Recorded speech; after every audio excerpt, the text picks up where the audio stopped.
다, 음, Berikut, 파마들이야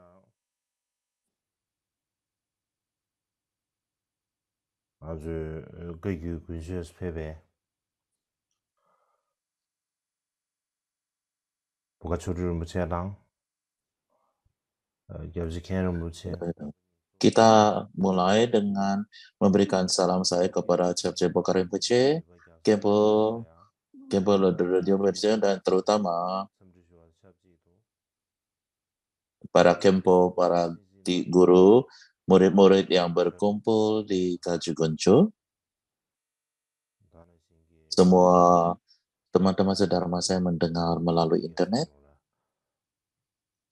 dan juga teman-teman Tibet dan relatif yang mendengarkan ini, saya pertama-tama ingin menyampaikan salam hangat saya untuk Anda semuanya.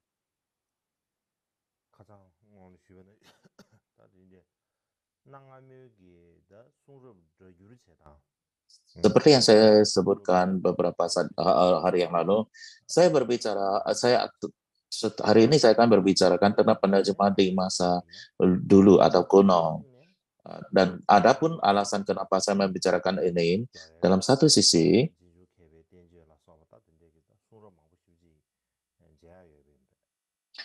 pada saat ini kita memiliki banyak sekali sutra dan risalah yang ditulis oleh para pandita yang dapat kita baca. Dan kenyataannya, sesungguhnya tidaklah semudah kita dapat mudah membaca semua kitab ini adalah karena kerja keras daripada para penerjemah dan juga cendekiawan di masa lalu. Itu perlu kita ingat. Di satu sisi yang lain adalah proyek menerjemahkan kitab suci itu adalah sama sekali tidak mudah atau bukanlah suatu pekerjaan mudah. Semata-mata hanya mengetahui bahasa dan satu yang lain tidak cukup untuk memulai pekerjaan terjemahan itu tersebut. Dan sesungguhnya para penerjemah itu harus memiliki sedemikian banyak keahlian-keahlian lainnya. Dan juga terdapat banyak poin yang harus kita sangat hati-hati padanya. Bagi diri saya contohnya, untuk beberapa tahun terakhir,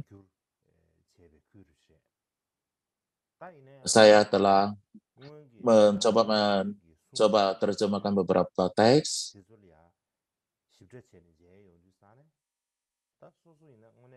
Tetapi ketika saya membaca terjemahan saya dan dibandingkan dengan terjemahan orang kuno dulu, saya agak malu dibandingkan dengan mereka.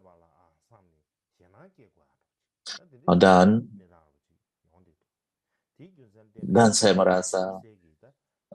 merasa mengerikan seseorang seperti saya dapat menerjemahkan kitab suci. Jadi untuk itu, bagi diri saya sendiri, untuk alasan inilah saya memiliki suatu perasaan dan juga ketertarikan untuk terjemah. Jadi ketika membicarakan hal ini, mungkin Anda akan mempunyai satu perasaan apresiasi dan juga bagaimana terpelajar benar-benar. Dan ketika kita berbicara secara umum tentang Cina, waktu penerjemahan ke bahasa Cina mungkin beberapa ratus tahun lebih awal daripada penerjemahan ke bahasa Tibet. Ketika penerjemahan itu dimulai, mungkin saja itu adalah sekitar abad pertama Masehi, dan di Tibet kapan ada yang mengatakan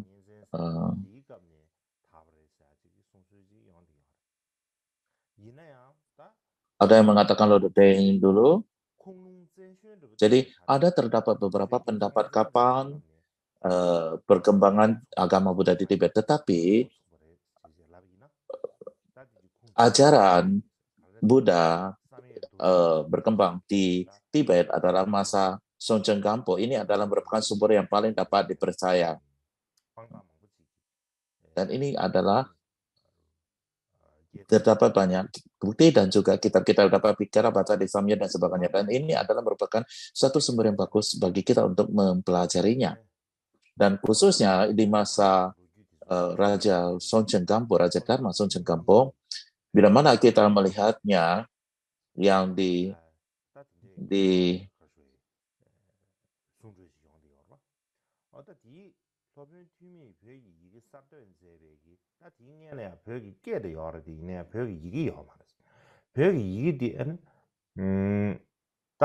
jadi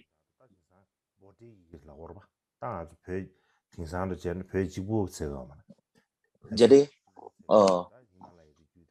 jadi dan ini sebenarnya bukan hanya untuk Tibetan tetapi juga tentunya untuk semua orang Himalaya. Dan siapa memulai tulisan ini adalah Sambota. Dan juga di dalam banyak histori menceritakan tentang sejarah daripada dinasti Tang. Memang bisa terdapat debat apakah itu dimulai dari Sambota atau tetapi dari secara daripada Tang, maka kita mengetahui bahwa tulisan Tibet itu berkembang semasa daripada masa Sambota, dan oleh karena itu maka ini sangat berterima kasih kepadanya untuk terjemahan ke bahasa Tibet. Dan selama abad ke-8, selama masa ke Dechen, terdapat banyak sekali guru-guru besar India, termasuk Santarasita dan juga Padmasambhava, dan juga guru-guru besar dari Mahayana dari Cina, dan membangun Wihara Samya. Dan pada saat itu adalah juga periode di mana dan juga mendirikan pusat penerjemahan di Samyen. Jadi terdapat satu departemen khusus di Samye untuk menerjemahkan Dharma ke dalam Tibetan. Jadi di dalam pusat itu mereka menerjemahkan beberapa kitab suci ke dalam Tibet, ke bahasa Tibet. Pada saat itu menerjemahkan kitab dari Sanskerta ke dalam bahasa Tibet. Terdapat suatu ketertarikan sangat besar sekali, dan mereka menganggapnya itu sangat besar sekali. Contohnya pada saat menerjemahkan ke dalam bahasa Tibet dari bahasa Sanskerta, mereka harus memiliki pendeta India dan Tibet yang bekerja bersama. Dan apapun yang ketika mereka setelah menerjemahkan sesuatu, dan kemudian setelah menerjemahkan kembali kepada pandita untuk dicek lagi, dan sehingga sampai terjemahkan itu benar-benar dianggap benar, tidak baru boleh dikembangkan. Kalau tidak, terjemahan itu boleh dapat dikembangkan. Jadi saya merasa waktu itu memiliki terjadi hubungan sangat baik antara Tang dan Tibet. Jadi pada saat itu ketika menerjemahkan kitab suci ke dalam bahasa Tibet, di dalam Cina mereka telah menerjemahkan dari Sanskerta dan bahasa-bahasa lain dari India ke dalam bahasa Mandarin. Jadi mereka memiliki pengalaman yang sangat baik.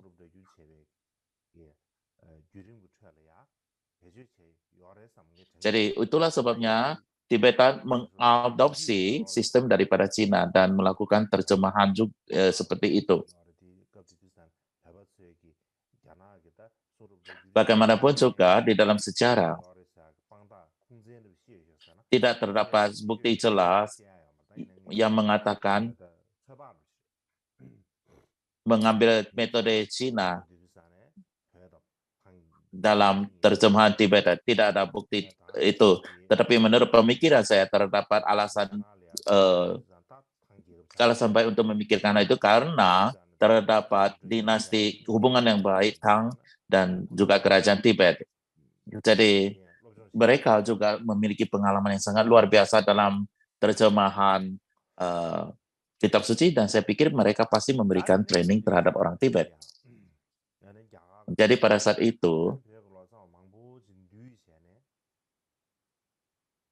terdapat banyak sekali pandita India dan juga penerjemah Tibet berkumpul bersama, dan mereka menciptakan kamus Sanskerta Tibetan. Dan ini disebut Mahavantika. Ini terdapat di dalam Tanjur Tibet. Dan juga terdapat 2 volume grammar. Dan juga ada buku tentang terminologi Dharma. Jadi mereka memiliki 3 jenis kamus untuk Sanskerta Tibet. Khususnya teks untuk grammar. Mereka menjelaskan tentang metode untuk menerjemahkan Sanskerta ke Tibetan.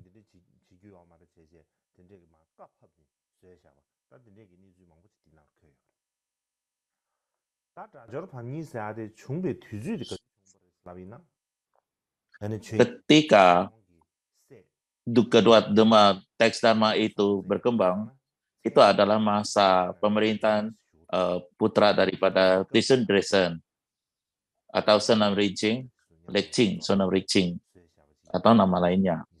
Jadi ini adalah waktu ketika mengumpulkan berkumpul para penerjemah dan menciptakan aturan ini.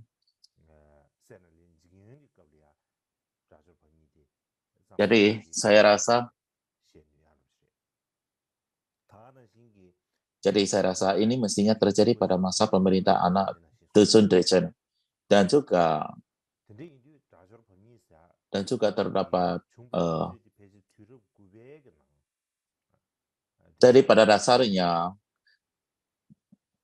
kedua grama itu waktu dilaksanakan adalah ditulis pada abad ke-9. Kedua teks grama itu ditulis pada abad ke-9. Demikian juga terdapat beberapa katalog tua, katalog Kang Dharma dan Den Karma diterjemahkan pada saat itu. Kang Dharma itu menuliskan tentang grama dan Den Karma tidak. Dan untuk alasan itu terdapat perbedaan antara 2 teks itu di dalam katalog dan yang satu dan lainnya. Jadi ini masih dalam penelitian. Kita bisa menjelaskan ketika kita dapat membaca baca katalog tersebut. Dan ada lagi yang katalog kata Cimpu katalog. Dan Cimpu katalog sudah tidak ada lagi dan sudah hilang, jadi kita tidak bisa membacanya lagi. Jadi terdapat 3 katalog, Kang Dharma, Den Dharma, dan juga Cimtubang. Jadi kedua katalog itu banyak sekali nama-nama untuk manuskrip. Tetapi kalau kita itu adalah nama-nama semua yang diterjemahkan. Kita mungkin saja tidak. Kita berbicara Kang Dharma adalah list daripada semua teks yang ada di dalam Pangtang, Istana Pangtang. Dan Den Dharma adalah list teks yang ada di Demka Istana Deka. Ini adalah yang disampaikan oleh para penerjemah.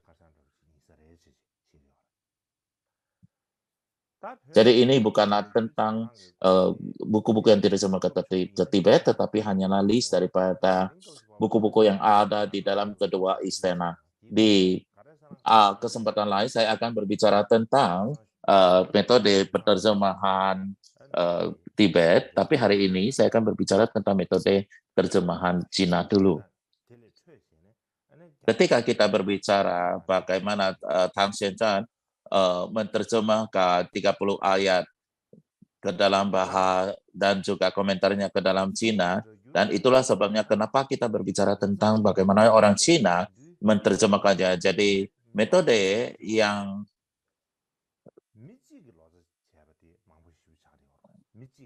jadi pada saat ini kita bisa melihat bahwa pada saat ini orang menerjemahkan satu buku adalah satu orang atau orang tunggal saja menerjemahkan. Itu sangat umum sekali dan sangat sedih sekali kondisi di mana sekelompok orang berkumpul menerjemahkan buku. Tetapi pada dasarnya adalah satu orang menerjemahkan. Jadi hanya ada satu orang penerjemah yang menerjemahkan buku. Tetapi pada zaman kuno, ketika mereka menerjemahkan kitab suci ke dalam bahasa Cina,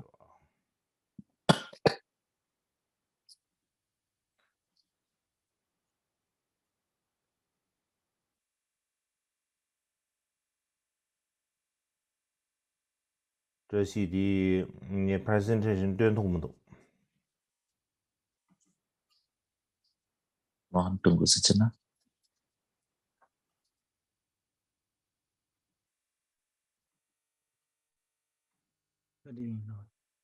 好了。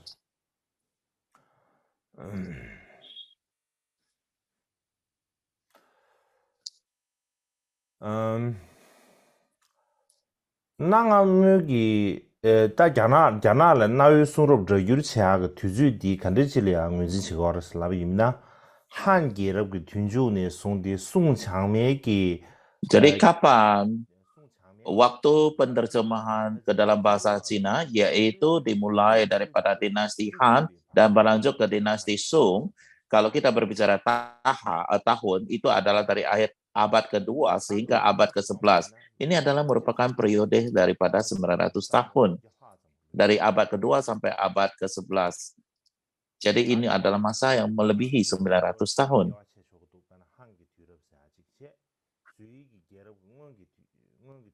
Jadi ada dinasti Han dan kemudian dinasti Qing yang awal dan Sui, ada Tang dan Sui, dan kemudian dinasti Song. Jadi saya hari ini ingin berbicarakan situasi pada Han dan juga sebelum dinasti Sui dan juga dinasti Sui dan Tang. Dan kita tidak berbicara tentang Song, saya akan bicarakan di masa yang akan datang, kondisi daripada dinasti Song.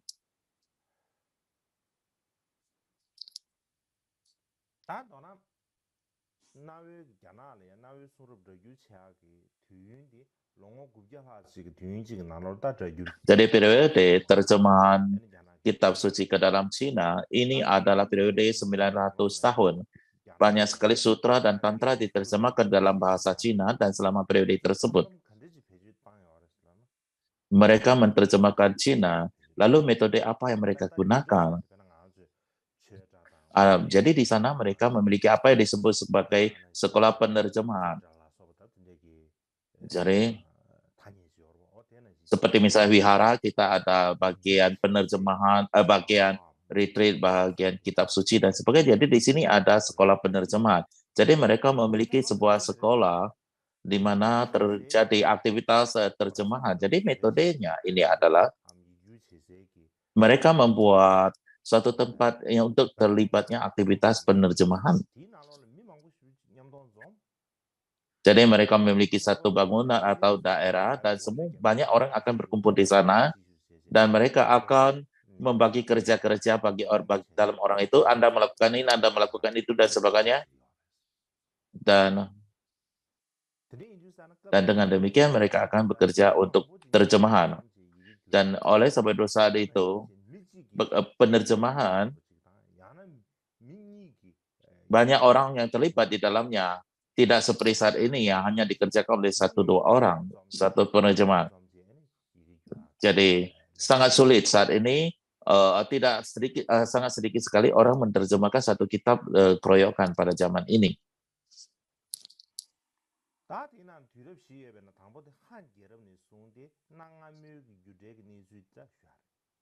Yang pertama adalah pada dinasti Han. Jadi itu adalah periode awal. Selama dinasti Han, Buddhism mulai berkembang dari India ke Cina.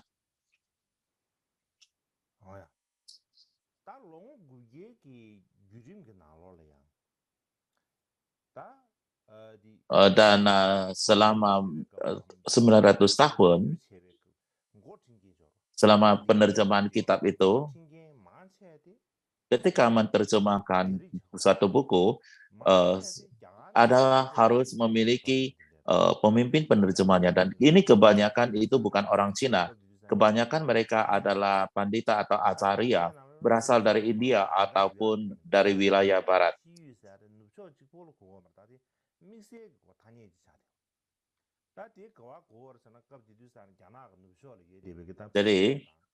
Jadi apa yang dimasukkan di barat?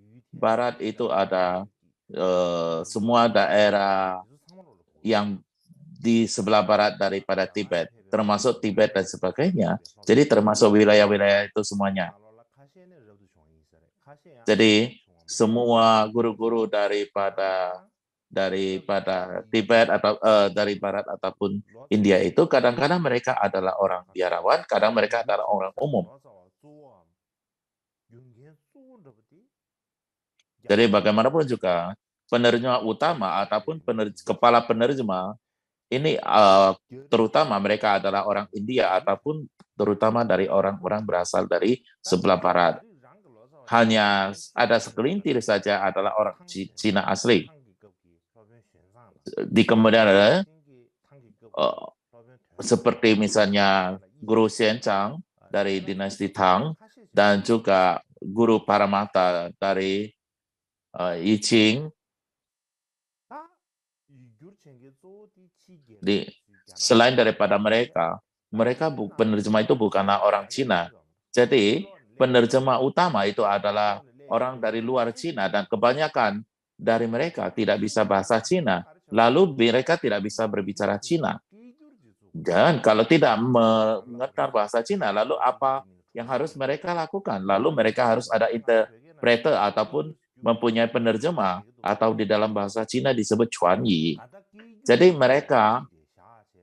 ini adalah interpreter ya kita sebut. Jadi mereka selalu memiliki seorang interpreter di samping mereka. Jadi ketika mereka berbicara Sanskerta ataupun bahasa Persia lainnya, mereka interpreter akan menerjemahkan ke dalam bahasa Cina. Mungkin akan berpikir bagaimana mungkin seorang penerjemah menurut Anda harus mengerti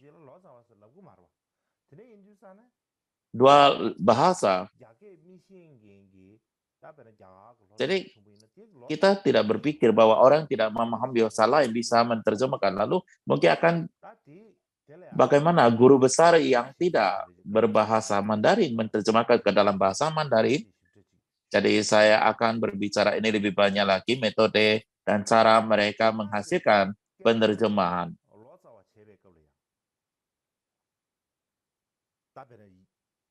Jadi pada umumnya pada zaman kuno, ketika seseorang menerjemahkan,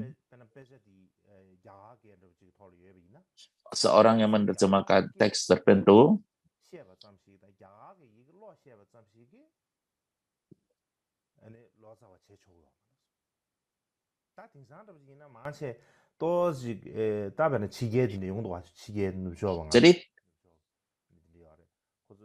jadi pada saat itu, seseorang yang lancar bahasa Sanskerta, dia bisa menerjemahkan kitab. Dan pada saat ini orang sedikit bisa bahasa Tibet saja, mereka bisa menerjemahkan kitab-kitab suci. Tidak seperti ini. Dan mereka juga menerjemahkan saat ini teks-teks yang sulit. Dan mereka menerjemahkan dengan sangat confident. Di masa lampau, semata-mata berbicara bahasa dan mampu untuk membaca bahasa tertentu itu tidak kualitas untuk menerjemahkan. Jadi untuk menerjemahkan, seorang penerjemah itu harus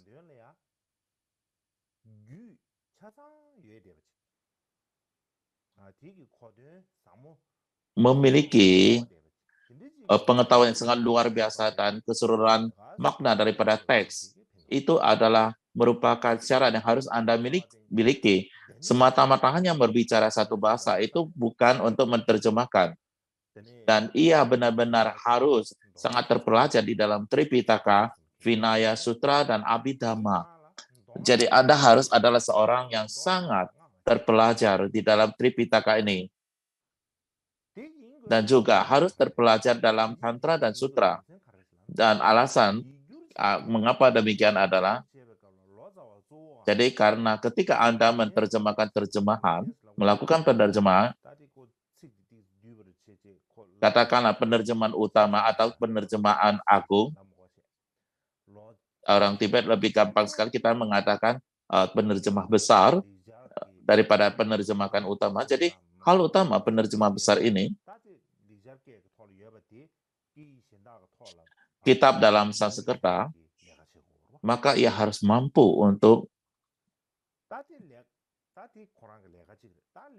menerjemah ke dalam bahasa yang lain. Dan tanggung jawab yang kedua adalah ketika menerjemahkan, ia memiliki sedemikian banyak asisten yang membantunya dalam terjemahan tersebut. Dan ia juga harus menjelaskan apa makna daripada teks-teks itu, sehingga sehingga para asisten itu bisa memahami teks itu juga. Jadi ia harus benar-benar menjelaskan teks itu.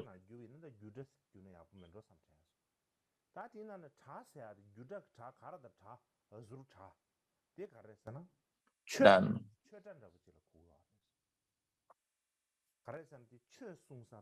jadi untuk itu sekolah penerjemah adalah Icang.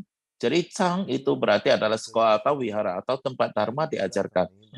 Karena sekolah itu adalah merupakan suatu tempat di mana kegiatan dharma dilakukan. Jadi di penerjemah itu bukan tidak semata-mata menerjemahkan saja, tetapi juga harus menjelaskan teks itu. Jadi itu adalah juga merupakan suatu tempat di mana kita mempelajari dharma. Jadi terjemahan itu juga ketika Anda menerjemahkan dharma, Anda juga harus mengajarkan dharma. Jadi untuk alasan itulah metodenya adalah harus merupakan menggunakan satu sistem yang sangat sistematis. Dan metode ini dimulai ketika penerjemahan diterjemahkan ke dalam Cina. Jadi ini digunakan pada masa Karsa Han Huanti. Jadi ketika seorang penerjemah Ansikao dari barat ke Cina, ya seperti misalnya kalau nggak salah ini saat ini itu adalah kira-kira negara di Iran. Pada saat itu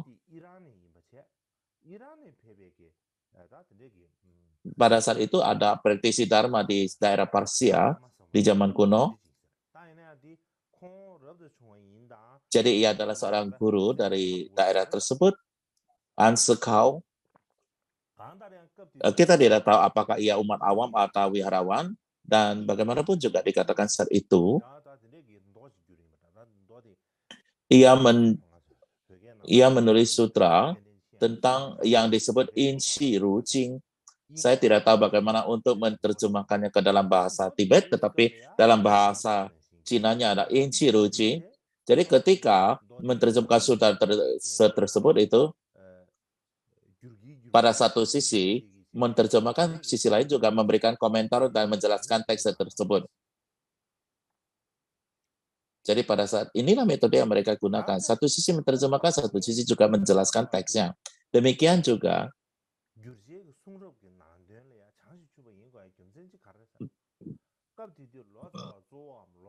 alasan kenapa penerjemah harus benar-benar menguasai sutra tersebut adalah ketika ia menjelaskan makna daripada teks tersebut, semua orang yang membantunya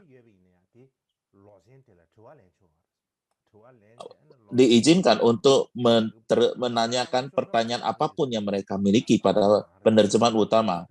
Dan ini juga bisa memberikan waktu yang sulit bagi mereka. Mereka mungkin memberikan banyak sekali pertanyaan-pertanyaan dan mungkin saja membuat kesulitan penerjemah utama. Kalau memang dia tidak memiliki pemahaman yang benar, itu akan sangat sulit. Kadang-kadang interpretasi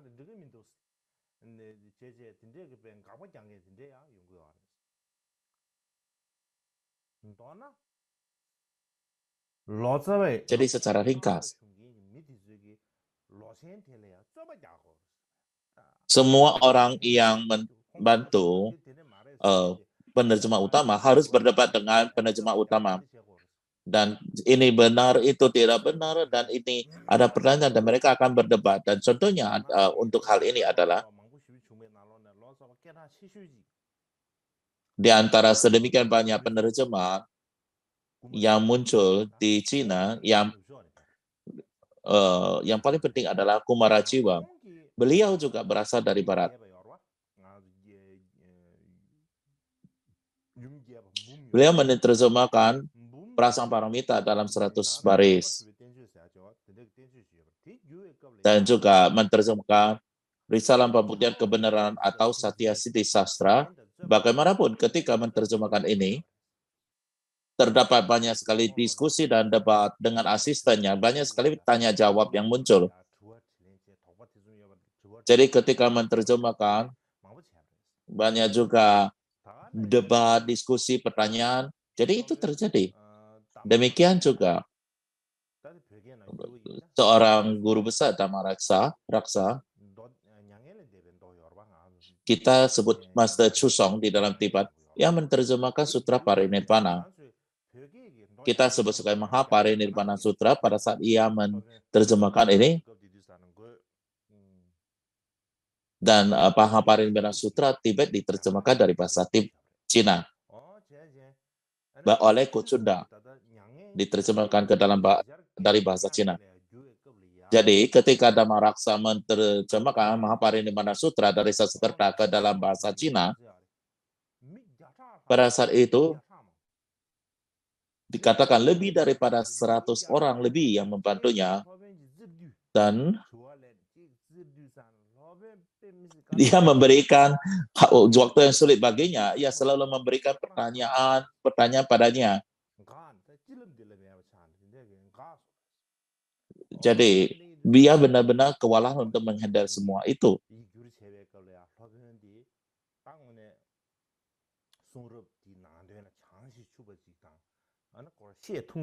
Jadi ini adalah salah satu contoh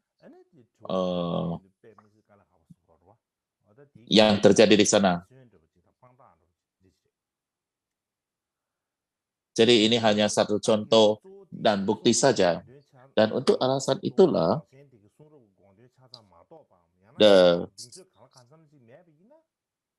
bila mana penerjemah utama tidak sepenuhnya memahami arti teks atau tidak memiliki tingkat kepercayaan tertentu, satu sisi ia tidak akan mampu untuk menghilangkan keraguan semua orang melalui debat, dan yang kedua, orang-orang juga akan memberi waktu yang sangat sulit selama perdebatan. Jadi contoh yang lain adalah selama abad ke-5 Masehi,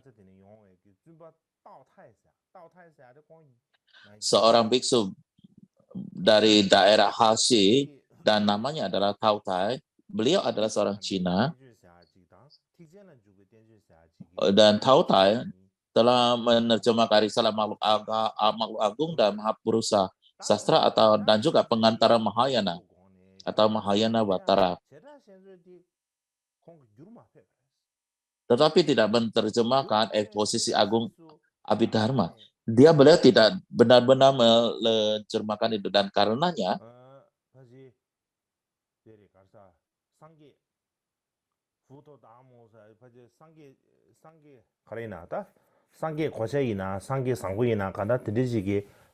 terdapat seorang guru bernama Buddha Varman yang datang ke Tiongkok dari India, dan pada saat itu Tao Tai mengundangnya dan menyuruhnya menjadi penerjemah utama atau penerjemah besar, dan beliau jadi asistennya, dan juga 300 pembantu lainnya sebagai asistennya.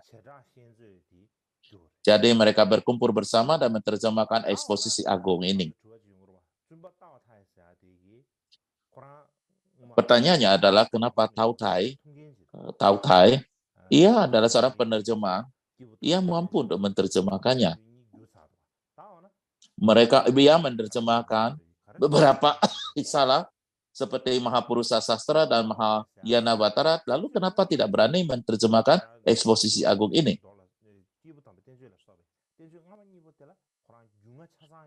Karena Biksu Daotai sangat mengenal dua risalah sebelumnya, yaitu Mahapurusa Sastra dan Mahayana Watara, tetapi belum benar sepenuhnya menguasai arti risalah ketiga. Dan oleh sebab itu ia tidak berani menerjemahkannya. Jadi di kemudian hari ada guru besar dari India, maka ia memohon padanya dan menunjuknya untuk memintanya untuk menerjemahkannya.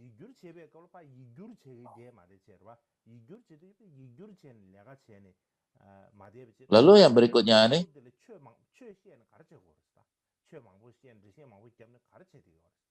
kenapa waktu terjemahan kita juga mengerjakan Dharma? Atau dengan kata lain, mengapa perlu mengajarkan Dharma sampai mengerjakan terjemahan? Mengapa juga perlu diperdebatkan? Kenapa tidak hanya semata-mata menerjemahkannya? Kenapa kita harus melakukan debat pada saat yang sana? Karena ada alasan untuk itu. Mungkin itu pertanyaan kita ini, tetapi ada alasannya. Alasannya adalah bagi seorang praktisi Dharma, maka mengajarkan Dharma adalah tanggung jawab yang tidak dapat Anda tolak. Jadi sebagai praktisi Dharma, tanggung jawab Anda adalah mengajarkan Dharma. Khususnya Anda harus mengajarkan hakikat Dharma yang ada di dalam teks kepada orang-orang untuk menghilangkan penderitaan batin orang tersebut. Dan ini adalah tanggung jawab praktisi Dharma. Jadi kita tidak untuk membicarakannya, tetapi kenapa ada debat saat melakukan terjemahan? Ini adalah sesungguhnya adalah tradisi India kuno. Alasannya kenapa? Tradisi India kuno, cara Dharma diajarkan dengan seorang pendengar akan mengajukan pertanyaan kepada guru Dharma dulu. Contohnya saja, ada sutra yang disebut Anasapati Sutra, atau yaitu Sutra Agung tentang perhatian pada pernapasan masuk dan pernapasan keluar. Jadi pada saat itu, ini adalah sutra yang diajarkan oleh Sang Buddha. Apa yang terjadi adalah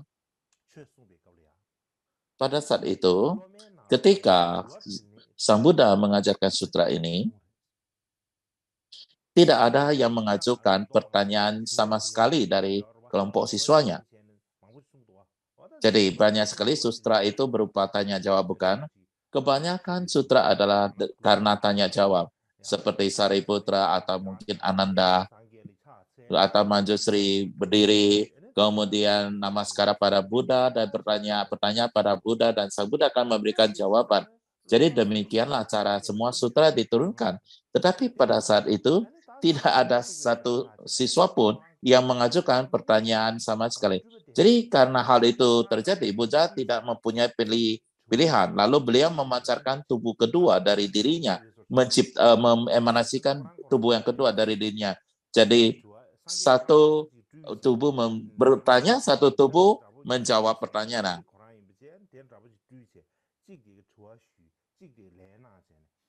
Ya. Jadi satu tubuh bertanya dan satu tubuh menjawab pertanyaannya. Dengan melakukan demikian, maka terjadi saling berdiskusi dan berdebat ini. Jadi dikatakan para siswa dapat memahami kitab suci yang lebih baik dari sebelumnya. Jadi kita bisa melihat cara mengajarkan Dharma di dalam tradisi India adalah seperti ini. Saat ini mengajarkan Dharma itu orang hanya naik ke tata dan hanya mengajarkan Dharma, tidak banyak tanya jawab.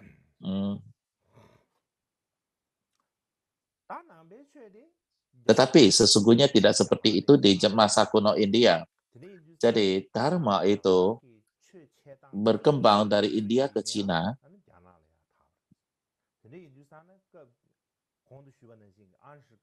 dan berkembang. Jadi cara mengajarkan juga dibawa bersama. Demikian yang disebut, ya. Jadi Gaya mengajar digunakan asekau yang saya sebutkan beberapa saat yang lalu. Saya menerjemahkan sutra tentang kelompok kalimat unsur dan selandasan indera atau yang kita sebut inci rucing adalah gaya mengajar tradisional India.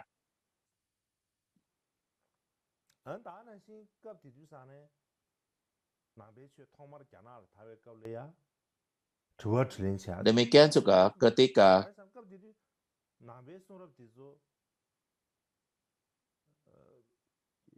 ketika berkembang agama Buddha dari India ke Cina, diskusi dan Tibet itu sangat penting sekali karena apa? Karena kitab Buddha ditulis dalam bahasa Sanskerta atau bahasa Indo-Iran lainnya dan sangat sedikit sekali yang ditulis dalam Cina dan tidak ada yang ditulis dalam Cina dan sangat sedikit orang Cina yang bisa membaca kitab itu.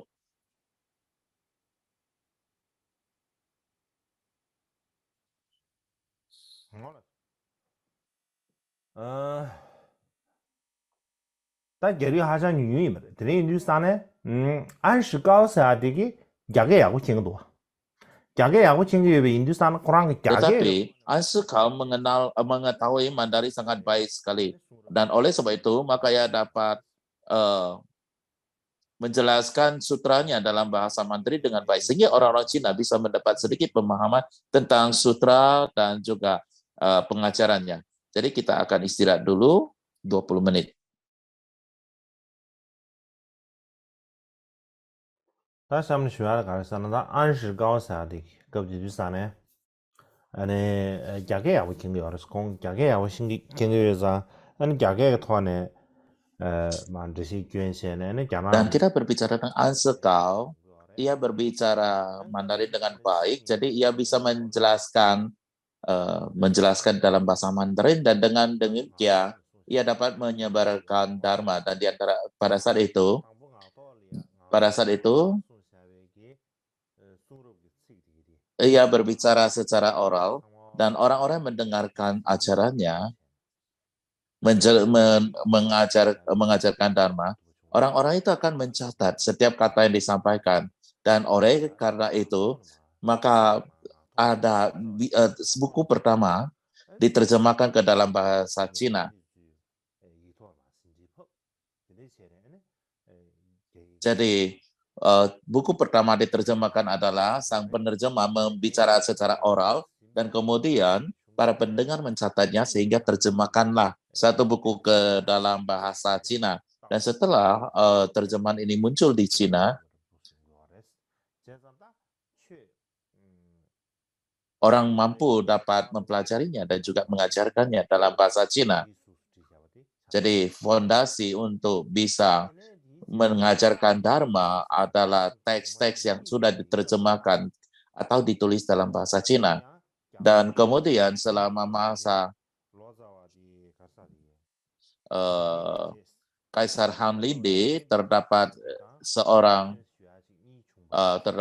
bernama Lokasema. Jadi selama masa ini dan juga Anshuan. Jadi dua penerjemah ini, Lokasema dan Anshuan, jadi mereka itu dari barat yang akhirnya tiba ke Cina. Satu dari India Barat, satu dari Persia ke Timur, dan mulai terlibat dalam pekerjaan terjemahan dan juga mengajarkan dalam bahasa Mandarin. Dan pada saat itu, bila mana ada seorang guru dari luar negeri yang tidak berbahasa Mandarin, apakah dari India ataupun dari Barat, kadang-kadang mereka bisa bahasa Mandarin, tetapi yang tidak bisa mereka ada interpreternya atau penerjemahnya. Jadi mereka akan memiliki interpreter yang menerjemahkan dari Sanskerta ke Cina.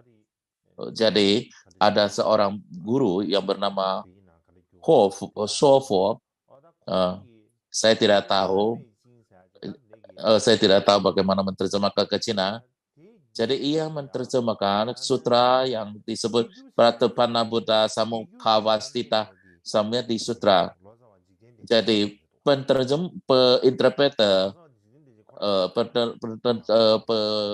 interpreternya adalah Guru Lokasema. Jadi Lokasema adalah juga India, tetapi dia bertindak sebagai seorang interpreter. Jadi ketika menerjemahkan sutra ini ke dalam bahasa Cina, jadi ini mungkin adalah merupakan teks paling awal yang diterjemahkan dengan seorang guru besar India menjelaskannya melalui seorang penerjemah, yaitu Pratibha Panyabuddha Samukha Vastita Samadhi Sutra.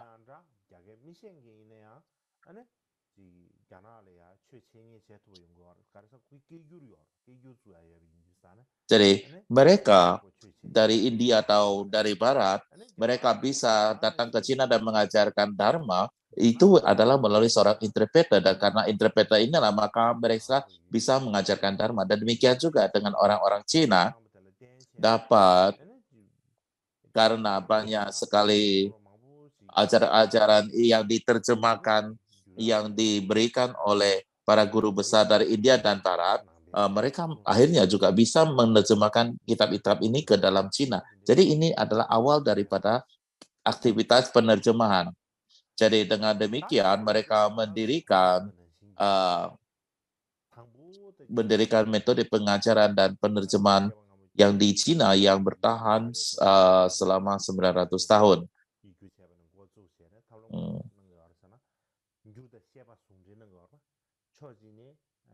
Jadi ini adalah cara mereka menerjemahkan. Jadi satu sisi mereka mengajarkan ke dalam Cina, satu sisi lah juga menjelaskan makna daripada teks itu. Jadi terjadi pengajaran dan juga penerjemahan secara bersamaan. Jadi mereka ini adalah cara yang terjadi di sana. Ada manfaat daripada melakukan hal demikian, menggabungkan pengajaran dan penerjemahan. Ada dua hal jelas yang dapat dipetik dari sini atau manfaat yang dipetik dari sini.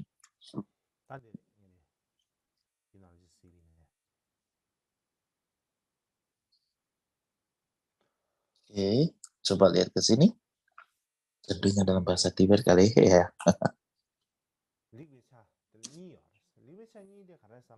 Jadi terdapat dua manfaat. Dan manfaatnya pertama-tama adalah, yang kita bilang ada dua manfaat. Manfaat pertama adalah, jadi kita ketahui bahwa bahasa Cina dan bahasa Sanskerta itu adalah sangat berbeda sekali. Jadi, karena sangat berbeda sekali, ini adalah cara untuk menerjemahkan terminologi dan kedua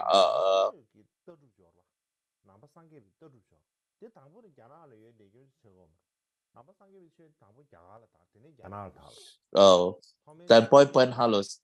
Dan pertama-tama juga kita ketahui bahwa filosofi Buddha belum diperkenalkan di Cina dari India. Jadi ketika Buddhis ke Cina, itu adalah merupakan filsafat yang baru. Dan demikian juga bahasa Sanskerta dan Mandarin itu sama sekali berbeda. Contohnya adalah Sanskerta adalah sesuatu yang dapat kita gunakan baca melalui abjad, tetapi Cina tidak demikian.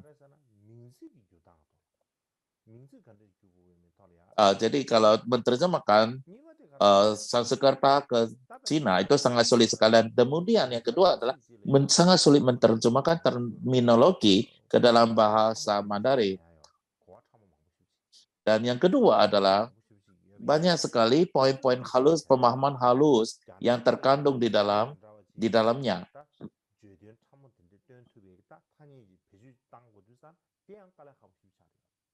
Jadi bila mana kita menggunakan bahasa Cina untuk mengkomunikasikan semua itu adalah sangat sulit sekali. Jadi terdapat dua jenis kesulitan. Jadi apa yang dilakukan? Jadi sebelum melakukan terjemahan, mereka menjelaskan setiap kata-kata daripada Sanskerta itu. Ini artinya, ini adalah pemahaman yang halus dari maksa ini dan sebagainya. Dan kemudian mereka juga mungkin berdebat dan ada tanya jawab, berdiskusi dan sebagainya. Mereka juga akan membandingkan idenya dan sebagainya, dan juga kemudian berbicara tentang bagaimana menerjemahkan ini ke bahasa yang tepat dan sebagainya, terminologinya dan sebagainya. Jadi mereka mendiskusikannya. Dan karena mendiskusikannya ini, maka manfaatnya adalah kitab yang suci yang diterjemahkan ke dalam Mandarin itu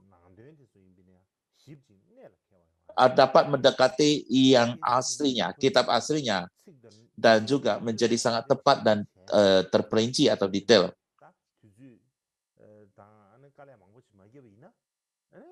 Karena masing-masing,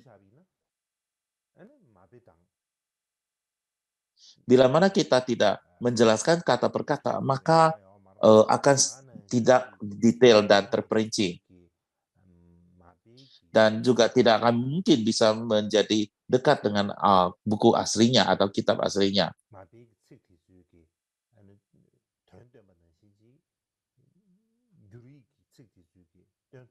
Dan tidak ada jaminan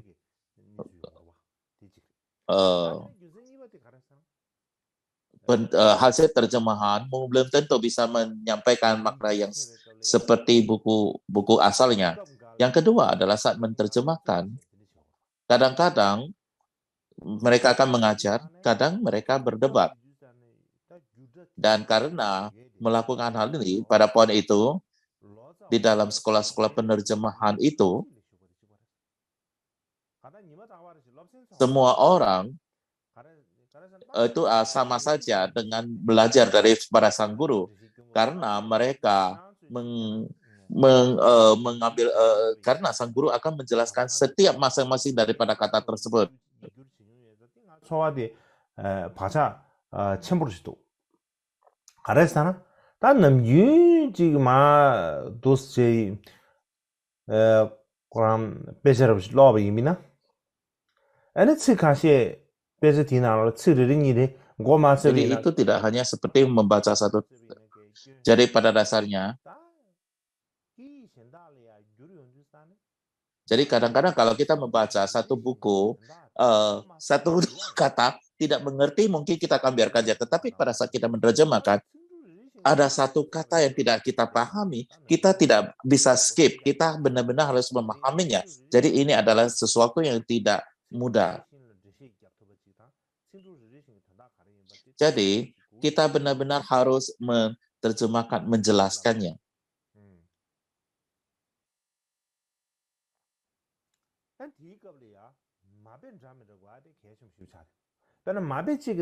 Jadi pada saat ini Anda juga harus benar-benar memiliki katakanlah sumber.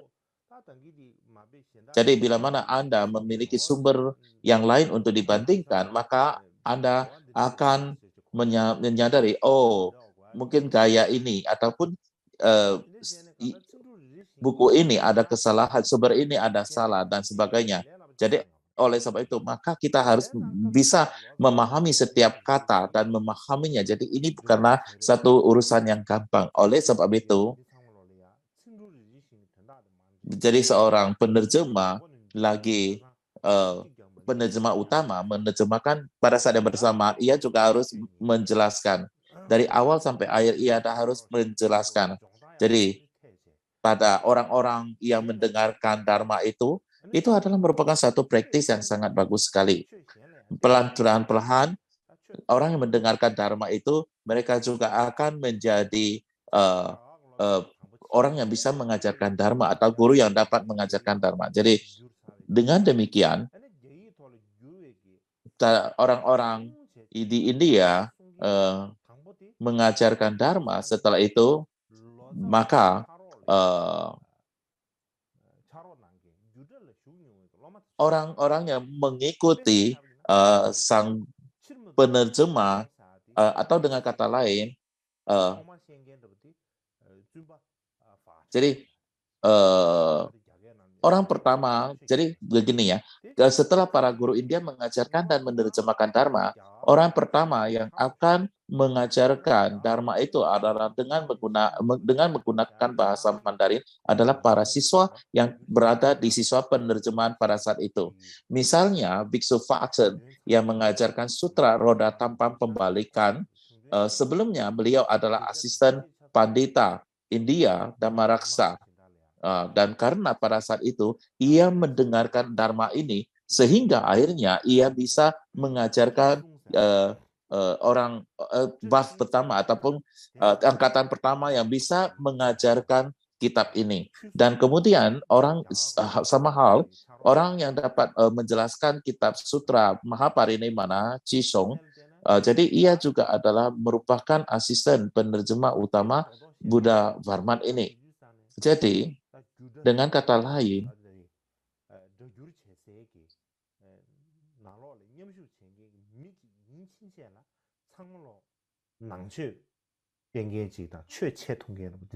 orang-orang yang pernah mengikuti atau berpartisipasi dalam penerjemahan ini, ia akan dapat menjadi orang yang menyebarkan Buddha Dharma atau orang bisa mengorbankan Buddha Dharma.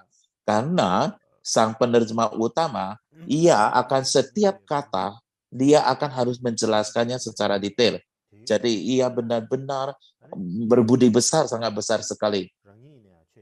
Jadi orang yang mengikuti penerjemahan itu, mereka akan mampu mendengarkan dengan sangat jelas sekali, sehingga akhirnya mereka juga akan mampu untuk mengajarkan Buddha Dharma. Jadi ini boleh dikatakan metode yang memiliki dua pelayanan, dua fungsi atau dua manfaat. Kenapa bisa mengatakan satu aktivitas dua manfaat lah? Karena di dalam kondisi demikian ini, ia tidak hanya menerjemahkan kitab saja, tetapi juga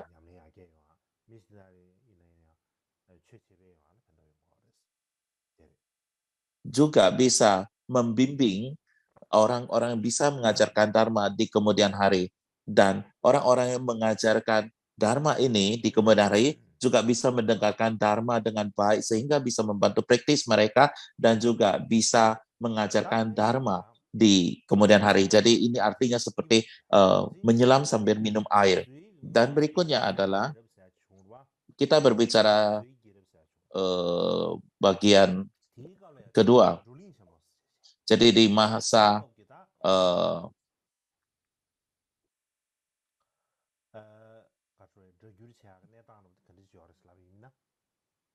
jadi kita berbicara tentang penerjemahan sebelum masa dinasti Sui.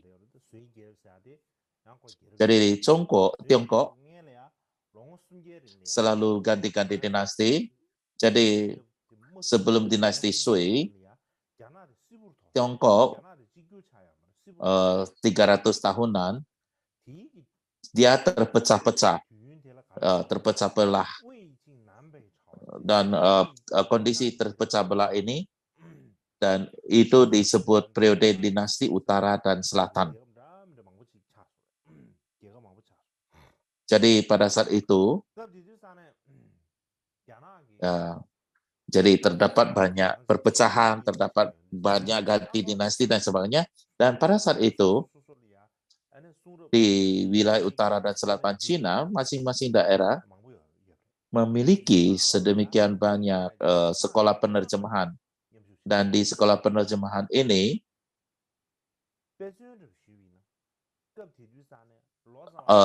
memiliki antara beberapa ratus hingga 1000 beberapa orang yang berpartisipasi dalamnya. Dan pada saat itu yang paling terkenal pada masa itu adalah Sekolah Kumara Jiwa.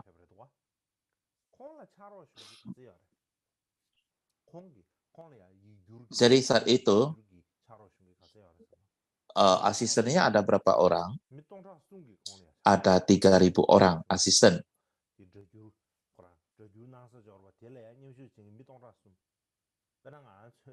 Jadi di dalam sekolah terjemahnya ada 3.000 orang. Jadi sama seperti debat Dharma kita sini ada 1.300 orang. Jadi ada 3 kali lipat. Itu ada asistennya ada 3.000 orang. Sedemikian banyak orang berkumpul bersama, lalu pekerjaan mereka itu bagaimana cara membaginya?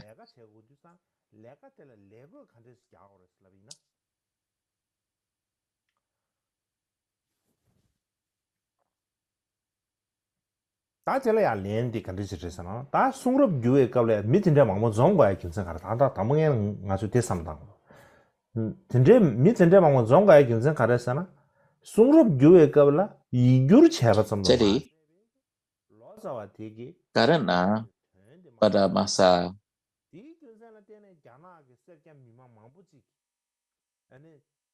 Jadi pada saat itu, sang penerjemah juga harus menerjemahkan, juga harus mengajarkan Dharma. Jadi pada saat itu murid-murid di Cina karena ingin mempelajari Dharma ataupun katakanlah Dharma yang barusan diajarkan itu, yang baru diperkenalkan, dan orang yang hadir di sekolah terjemah itu bisa ratusan hingga ribuan orang. Dan juga sudah barang tentu ini terkait dengan seberapa terkenal penerjemah utama yang terjemahan itu. Jadi orang yang semakin terkenal penerjemah utamanya, maka akan semakin banyak orang. Jadi pada saat itu Kumarajiwa ya memiliki 3.000 orang. Dan di antara 3.000 orang ini juga tidak sedikit berasal dari berbagai daerah Cina yang telah terpecah belah menjadi kerajaan-kerajaan kecil.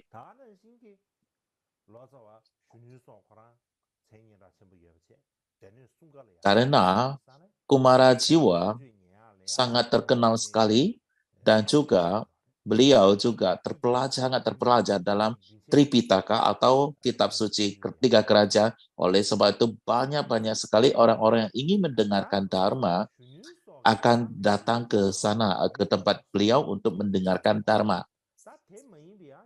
Jadi di dalam sekolah penerjemahannya terdapat 3.000 orang, dan di sekolah penerjemahan lainnya kondisinya juga orang-orang juga tidak sedikit. Seperti misalnya seperti di Hesi,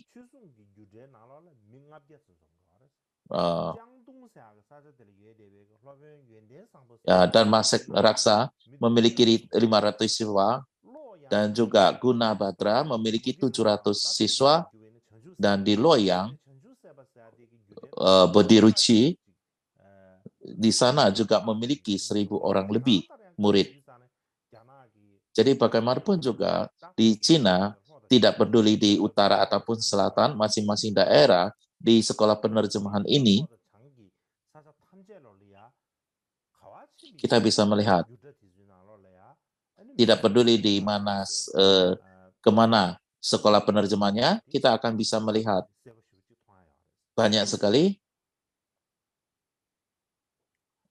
kondisi orang yang di sana atau orang-orang berkumpul di sana. Mungkin di sini akan muncul suatu pertanyaan.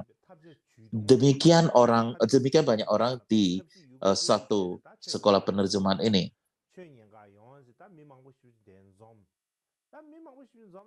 Sedemikian banyak orang pendengar, apakah benar-benar dapat membantu menerjemahkan teks ataupun kitab itu? Mereka selain daripada bertanya kepada para penerjemah utama itu tentang arti teks tersebut, apakah mereka juga memiliki tanggung jawab yang lain atau tugas lain? Jadi untuk menjawab jawaban ini, maka kita harus melihat dari sekolah penerjemah bagaimana cara mengajarkan Dharma dan mencatat ajaran itu berlangsung. Jadi di sekolah penerjemah yang paling penting adalah terdapat banyak sekali orang-orang yang tidak mempelajari, orang yang tidak mengerti bahasa asing yang hadir di sana. Dan untuk mengajarkan Dharma bagi mereka ini,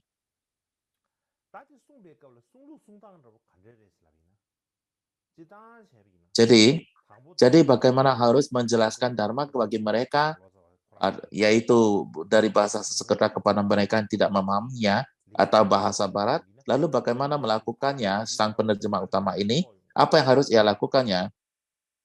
Jadi pertama-tama penerjemah utama ini akan membaca kitab aslinya sekali.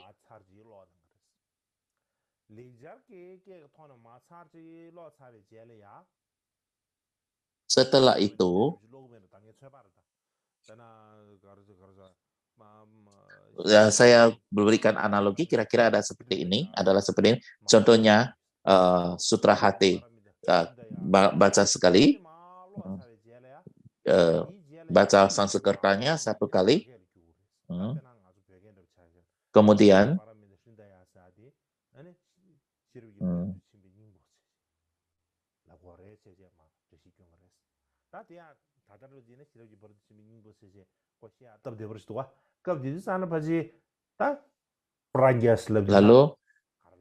lalu menerjemahkan ke dalam bahasa Mandarin.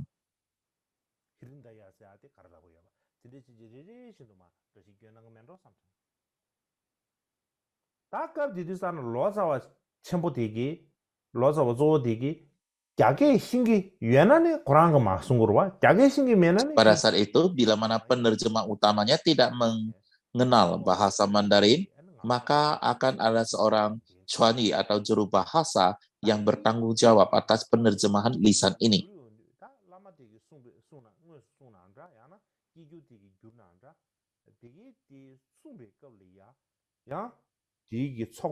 Lalu, selanjutnya, ada siswa lain yang khusus bertanggung jawab untuk menyalinnya dalam catatan.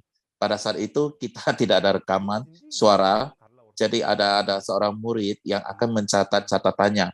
Jadi orang yang menulis ini, mencatat ini adalah disebut sebagai juru tulis atau bishou dalam bahasa Mandarin. Jadi juru tulis ini tanggung jawabnya adalah menyalin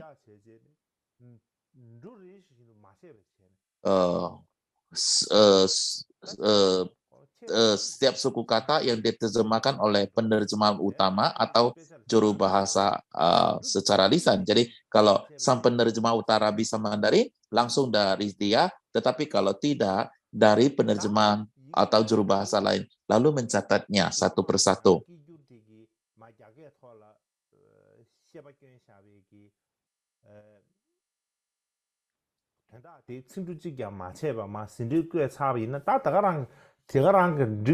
Jadi, juru tulis setelah mencatatnya, ini apakah mencatat semuanya, apakah sudah selesai penerjemahnya? Tidak seperti itu. Setelah juru tulis menyalin catatannya, itu hanyalah merupakan langkah pertama untuk menerjemahkan. Itu hanya awal saja. Kenapa demikian? Kenapa kita mengatakan demikian? Karena di sini, apa yang dicatat, yang diterjemahkan, setiap kata-kata masih harus ditulis berdasarkan penjelasan daripada sang penerjemah agung ini atau penerjemah utama ini.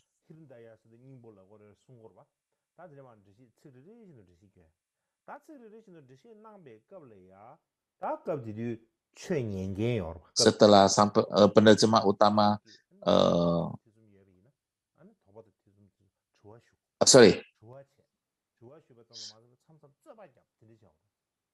setelah penerjemah utama memberikan penjelasan dari setiap kata yang ditulis, maka pendengar harus juga mendengar pertanyaan atau perdebatan yang terjadi di antara pendengar. Barulah ketika akhirnya tidak ada lagi memiliki keraguan ataupun perdebatan atau pertanyaan, maka barulah dapat dikatakan, oh, terjemahan bahasa Mandarinnya adalah demikian.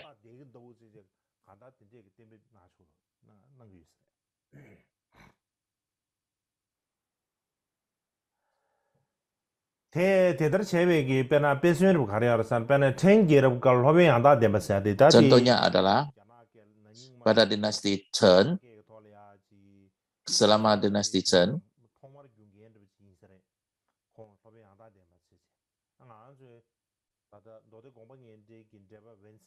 Saat menerjemahkan teks hanya batin semata,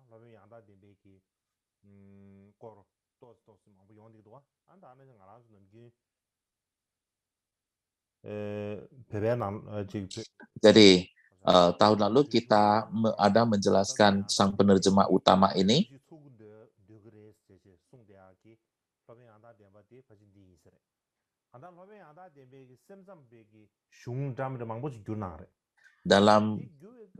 Di dalam kitab suci Tibet juga ada menyinggung nama beliau. Jadi pada saat penerjemahan utama menerjemahkan teks, berbagai teks, ada kata mengatakan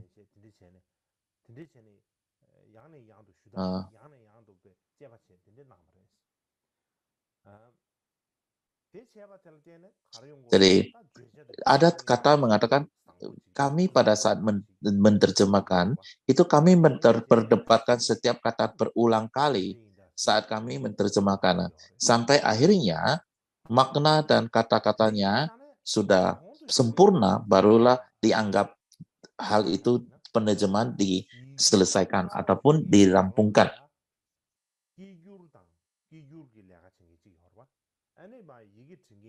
Jadi, ketika kita melihat situasi seperti di atas yang dijelaskan, ketika kita mendengarkannya,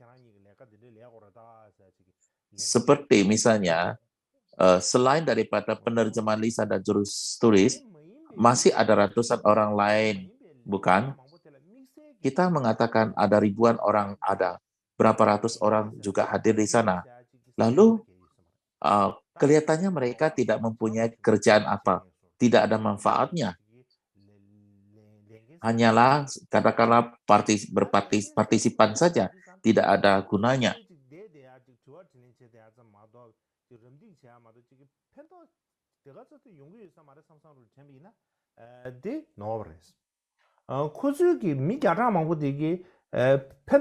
Sesungguhnya tidaklah demikian.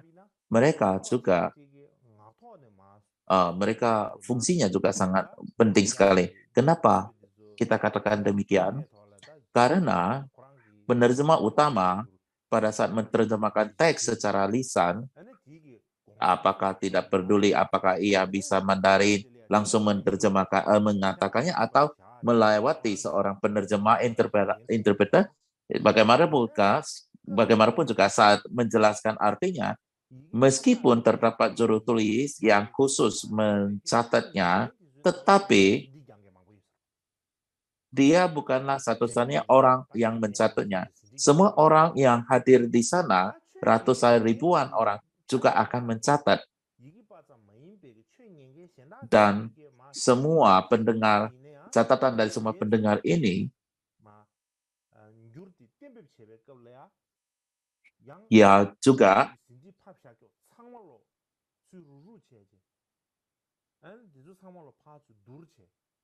akan sangat membantu pada saat penulisan diakhiri. Karena pada akhirnya mereka akan mengumpulkan semua tulisan itu dan akan membandingkan dan juga akan mempelajarinya lagi dan untuk memutuskan kata mana yang dipakai.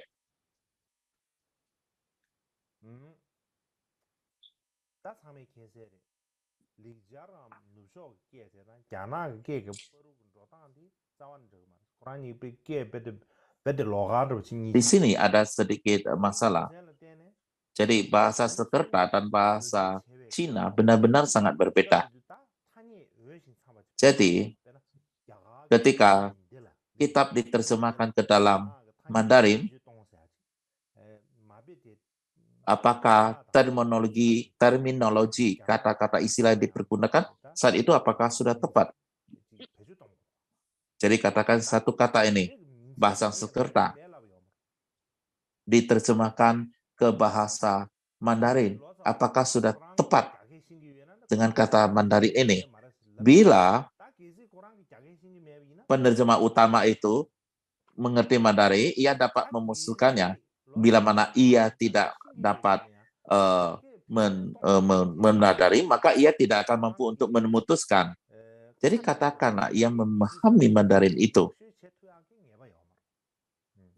tetapi ini juga bukanlah bahasa ibunya.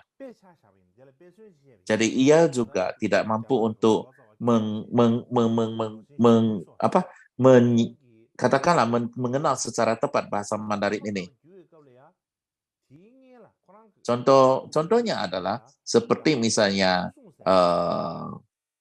Kumara Jiwa pada saat menerjemahkan Sutra Teratai Dharma Sejati atau Sadharma Pundarika Sejati, ia mengambil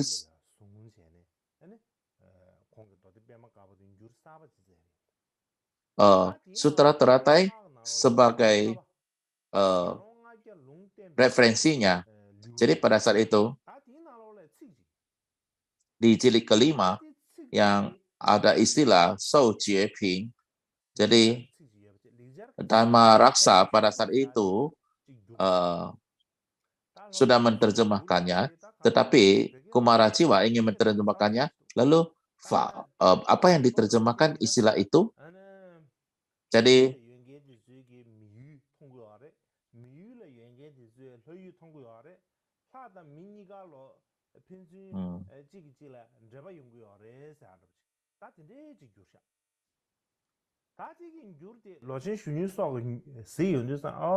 jadi pada saat Kumara Jiwa melihat terjemahan yang diterjemahkan oleh Dharma Raksa ini, jadi ini benar-benar telah mempertahankan makna sejati daripada Sanskerta, tetapi gaya bahasanya tidak begitu bagus. Jadi oleh sebab itu, maka ia merasa perlu diperbaiki sedikit. Jadi saat itu salah satu asistennya bernama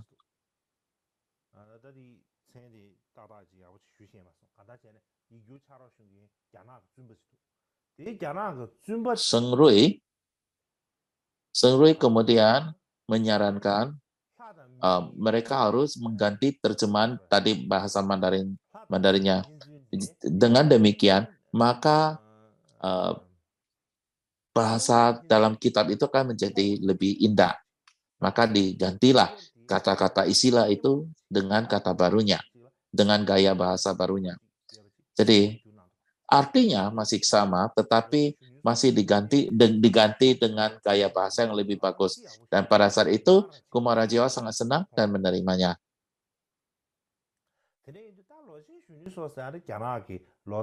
Jadi kita bisa melihat dari analogi ini, bahkan seorang Kumara Jiwa yang sangat terkenal yang menguasai bahasa Mandarin, penerjemah utama seperti ini, bahkan ia juga masih melakukan hal demikian ini. Hanya masih mendengarkan asisten suruh untuk memperbaikinya dan menerimanya. Dan dengan demikian maka tidak perlu menyebutkan orang lainnya.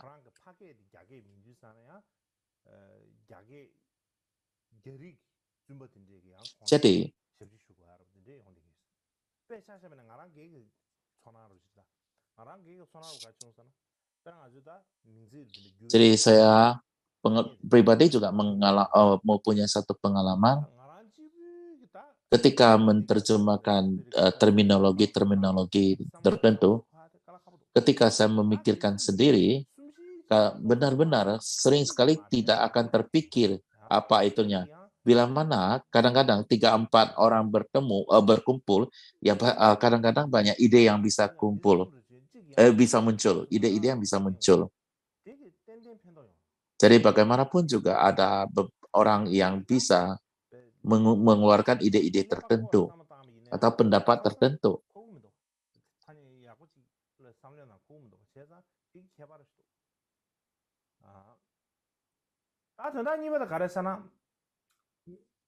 Berikutnya, poin kedua, apa pula? Adalah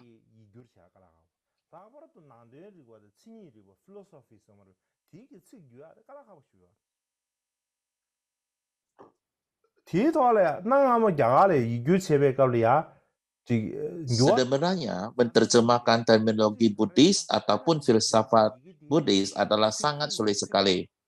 Jadi ketika di zaman kuno, eh, di zaman kuno, jadi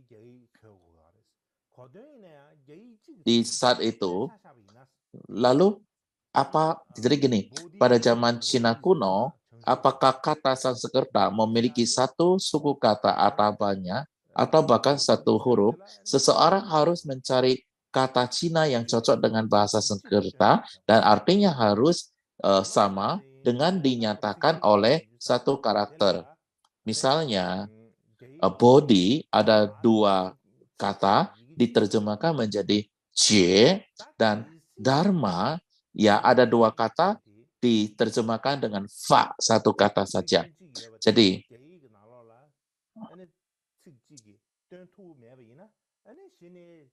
jika sudah tidak mungkin menerjemahkan dengan satu karakter Cina untuk menerjemahkannya, maka barulah menggunakan dua kata karakter atau lebih untuk menerjemahkan. Misalnya, guna atau kualitas diterjemahkan sebagai kongte dalam Mandarinnya.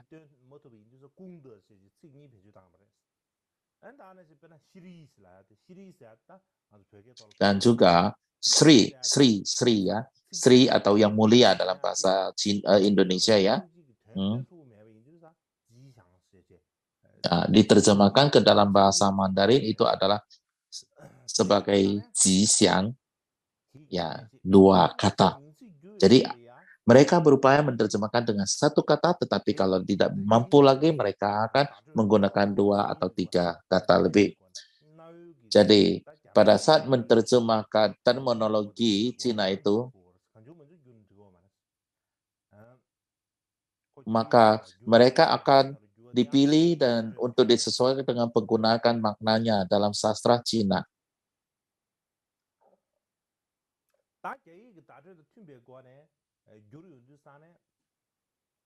다급디디사는 계획이 다들 팀별과는 탄예들이 배주 당연히 뒤 탄예 되기 리자르기 깨래 리자르기 네 Dan 슝식 이게 고아 참모성으로 전다지기 변에 찌지기 고아 참모 망보지 구주 망보시도가 구주 망보 예바데 땡투바지 구도가 땡투바지 뭐종 의미나 아니디 양 계획이 탄예데 외신 참바를 지다 다다 대버리 척이 있으면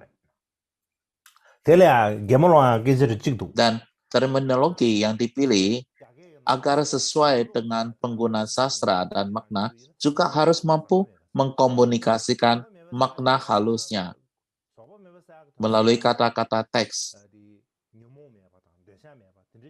Jadi misalnya kata ulo, itu ulo adalah tidak tercemar. Itu artinya adalah sudah membebaskan diri dari segala kilesa dan penderitaan. Tetapi ini juga sulit untuk dipahami dengan satu kata saja, karena kalau tidak akan menciptakan lelucon. Jadi ulo juga tidak bisa dipahami sebagai tidak lancar. Tapi di dalam Dharma, ulo itu artinya adalah tidak tercemar. Jadi saat itu di dinasti Tang ada seorang biksu bernama Ulo ya, yang tidak tercemar, biksu yang tidak tercemar, karena ia tidak pernah menyebut nama dirinya siapa. Jadi orang lain bertanya, siapa nama Anda? Ia tidak akan menyebutkan namanya. Jadi ia disebut sebagai tidak tercemar. Dan mereka lo itu adalah bocor ya kalau Mandarin ya. Kalau di sini kan arti sesungguhnya adalah tidak tercemar. Jadi orang ini biksu ini jadi disebut tidak bocor gitu ya. Namanya tidak disebut dan ia juga tidak pergi ke toilet. Jadi apa yang dia makan tidak keluar. Maka itulah disebut sebagai ulo, artinya di sini sudah menjadi tidak bocor. Yang mana sesungguhnya ulo yang tadi itulah tidak tercemar. Dalam istilah Buddhis ya.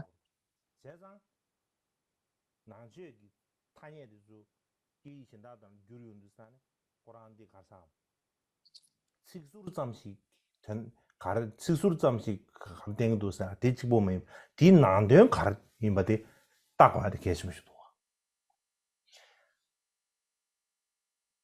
음악의 권유에 가사 지게지기 Dulu saya juga pernah mendengar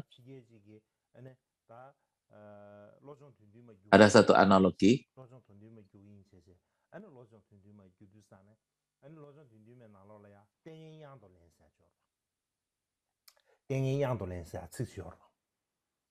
다 땡이양도 렌사 측디 다그 칭주의 세도가 칭주의 다 고래라셔로 등산 칭주의 여러 남산 세초죠 땡다그 가르쳐요 그래서 당보 땡에서 가르쳐 버디 그 세도가 땡에서 그 측디 여러 Jadi 근데 이양도 렌사디 다 이양의 세도 가오양아 이양의 세도가 가오양아 이양의 세요 주사네 양사데 sorry ya, saya tidak jelas mendengarkannya.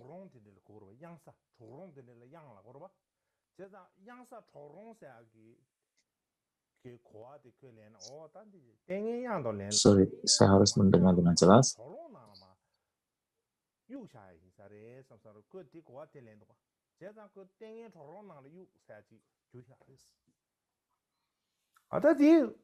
근데 용도가 그 칠수점 된다 상당 양사나 양고 양사라 과야지 여러 봐.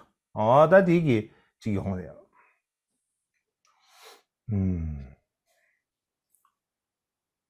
Jadi bagaimanapun juga itu hanya merupakan tadi adalah menjelaskan satu perumpamaan di mana kalau kita menerjemahkan berdasarkan kata-kata di kamus, kadang-kadang itu bisa membawa kesalahpahaman. Jadi bagaimanapun juga pada saat penerjemahan,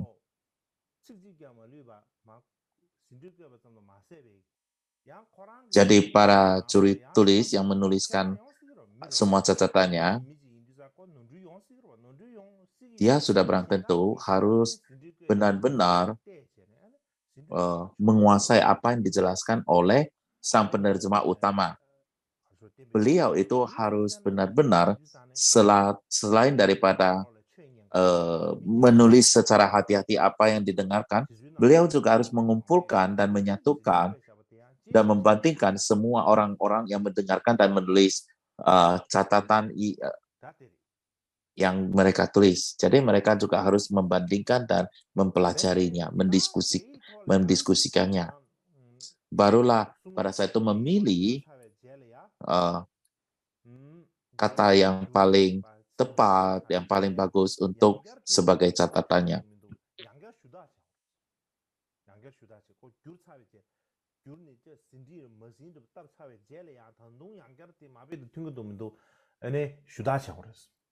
슈다체는 마비의 튠바 타 최소한 신이 아니 다 가서 템베체 그랬어. 당안 넘기될 벽에도 슈젠스라고 그러.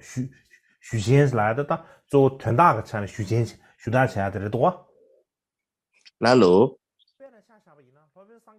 setelah dicat kitab itu diterjemahkan demikian ini, mereka harus diperiksa lagi ya, dan baru setelah itu baru bisa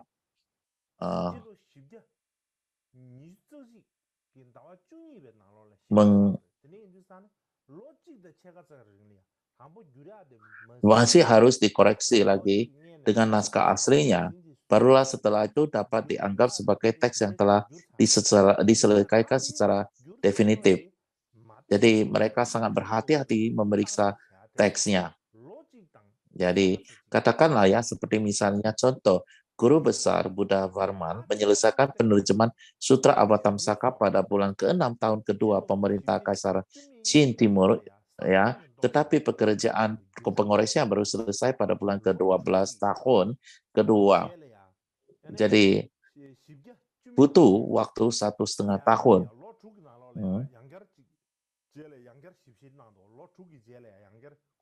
Jadi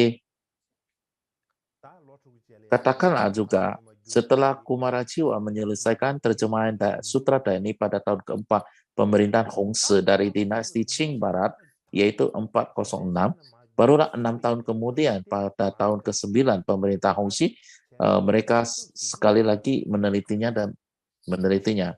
Jadi, lalu dibandingkan lagi, dibandingkan dengan naskah aslinya lagi, kenapa harus melakukan hal ini? Alasan itu adalah karena untuk mengajarkan Dharma.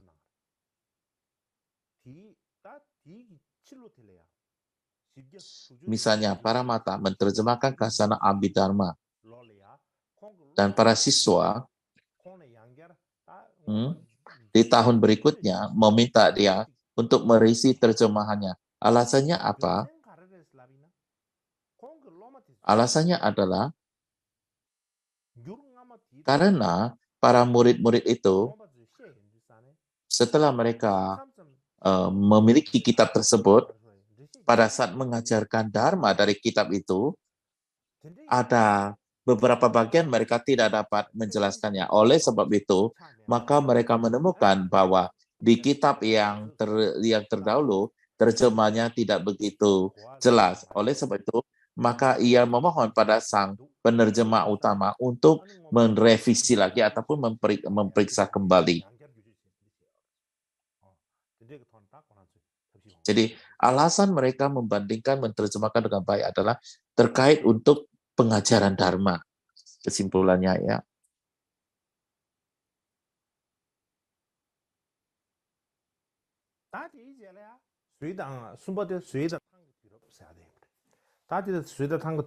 Dan berikutnya adalah dinasti Sui dan Tang. Jadi Xianzang, Guru Xianzang adalah orang dari dinasti Tang. Di saat ini,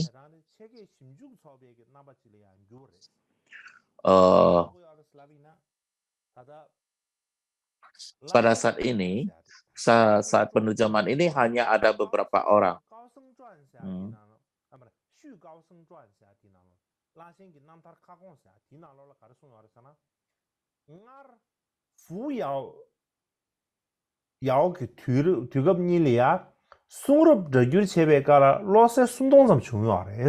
Di dalam biografi lanjutan biksu terkemuka dan kehidupan Prabhakar Ramitra dikatakan di masa lalu pada masa Fu dan Yao ada 300 orang cerdas yang menerjemahkan kitab suci. Sekarang selama Tang tidak lebih dari 20 penerjemah. Jadi artinya apa yang disampaikan di sini? Ini adalah setelah tiba dinasti Sui dan Tang, dan pada saat itu Cina kembali lagi menyatu ataupun bersatu.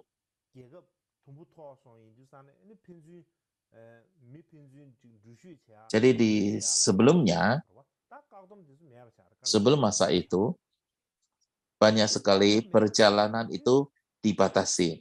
Tetapi dikarena sudah menyatu kembali lagi, pembatasan perjalanan juga sudah dihapuskan. Jadi sudah menjadi lebih mudah.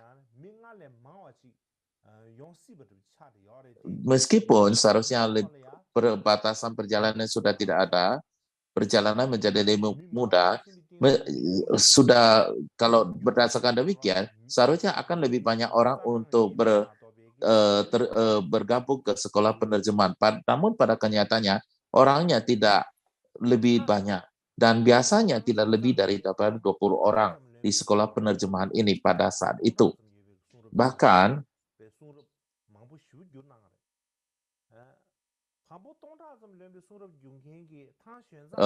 Xianzang penerjemah yang hebat yang menerjemahkan seribuan kitab suci, dan di sekolah terjemahan juga tidak terkecuali, hanya ada lebih kurang 20 orang. Lalu kenapa di masa lampau orang sedemikian banyak? Kenapa pada saat Sui Tang itu justru orang semakin bersatu, semakin banyak? Tapi kenapa sekolah terjemahnya menjadi lebih sedikit orang? Kenapa?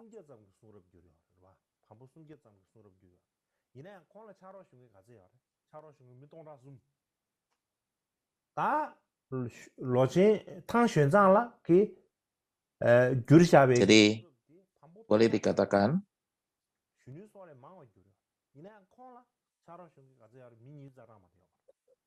Kumara Jiwa, ia menerjemahkan lebih daripada 300 buku. Ia memiliki 300 asisten dan Shen Chang yang menerjemahkan lebih dari 1000-an buku.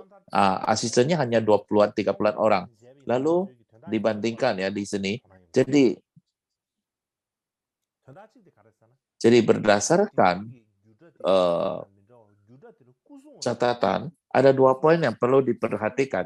Yang pertama adalah pada saat masa Sui Tang itu, jadi di sekolah penerjemahan itu ada penjaga keamanan yang ditempatkan di sana atau satpam gitu. Jadi ini bukanlah penjaga keamanan, ini bukanlah pribadi, tetapi adalah dari kerajaan punya.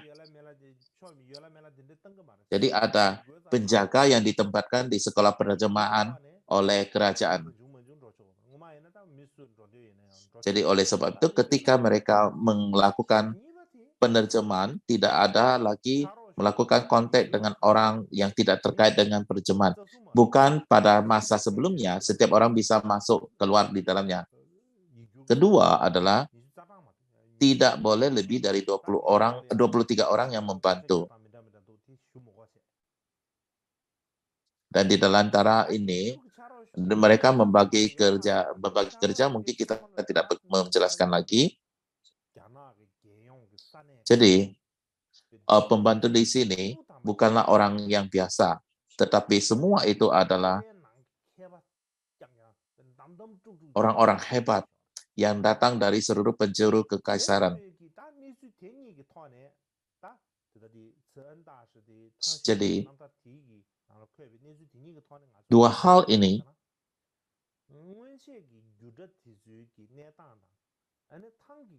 ada di dalam riwayat hidup Shen Chang. Dua hal ini bila dibandingkan dengan sekolah penerjemahan dulu, itu sudah sangat jauh sekali. Lalu mengapa terdapat perubahan yang sedemikian besar ini? Jadi kita bisa melihat sekolah penerjemahan sebelum dinasti Sui, mereka berkumpul ribuan orang atau ratusan orang membuat catatan bersama.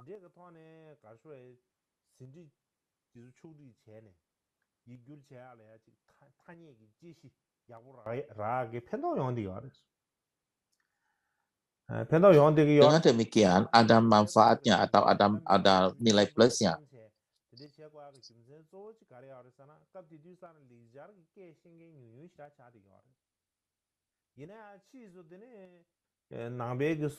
Melakukan hal demikian alasannya adalah karena orang memahami Sanskerta itu sangat sedikit sekali.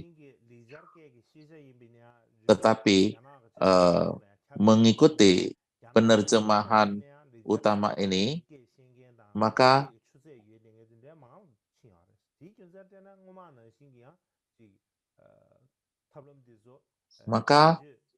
pengetahuan Sanskerta orang-orang juga menjadi semakin luas dan tingkat. Dan dengan demikian, jadi akan menjadi lebih sedikit kebutuhan metode yang lebih awal seperti dulu. Selain daripada itu, salah satu kelemahan dari sekolah terjemahan awal yang lebih atau yang lebih tua adalah bahwa setiap orang yang hadir di sini banyak kumpul di sana dan dapat mengajukan pertanyaan pada sang penerjemah. Dan kita harus menyadari bahwa sedemikian orang yang berkumpul di sana, pandangan setiap orang, tingkat pendidikan orang, pemahaman orang juga naik tinggi rendahnya juga akan sangat berbeda. Jadi kadang-kadang pertanyaan yang diajukan kadang-kadang juga bukanlah pertanyaan yang penting. Jadi bila mana seorang penerjemah utama juga tidak bisa Mandarin ini, masih harus diterjemahkan oleh interpreter, maka interpreter ini benar-benar memiliki tanggung jawab yang sangat besar sekali. Jadi dengan demikian, boleh dikatakan itu benar-benar menciptakan halangan pada waktu yang sangat banyak, memperlambat ya proses penerjemahan itu. Dan satu langkah lagi,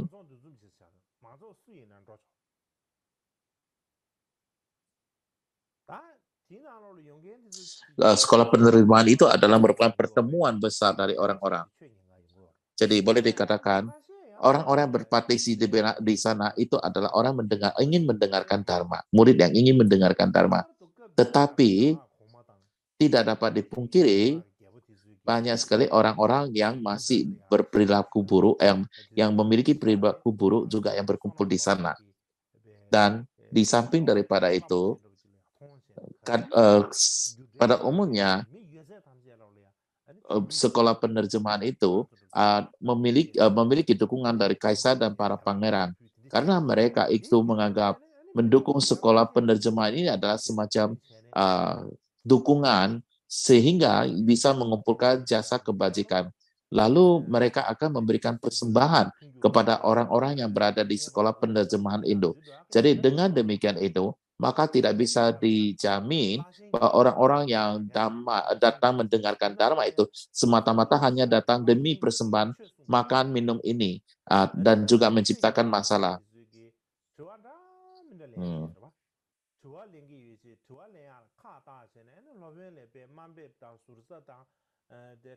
Jadi dalam tulisan kehidupan biksu terkemuka, ketika seorang guru besar bernama Seni mengajarkan Dharma, para pendengar ya terdapat para dengar ya beberapa pendengar yang menggunakan tanya jawab sebagai dalih untuk bertindak tidak sopan. Jadi mengajarkan Dharma dan menerjemahkan Dharma itu agak sama, walaupun tidak ada catatan seperti gangguan seperti ini, namun tidak berarti hal ini tidak terjadi. Masih ada kemungkinan hal ini terjadi. Jadi karena hal-hal demikian ini, untuk alasan ini,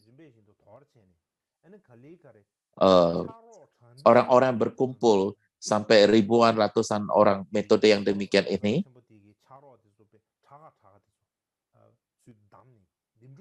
secara perlahan-lahan dibuang dan berubah menjadi metode memilih asisten terbaik dan mulai berkembang.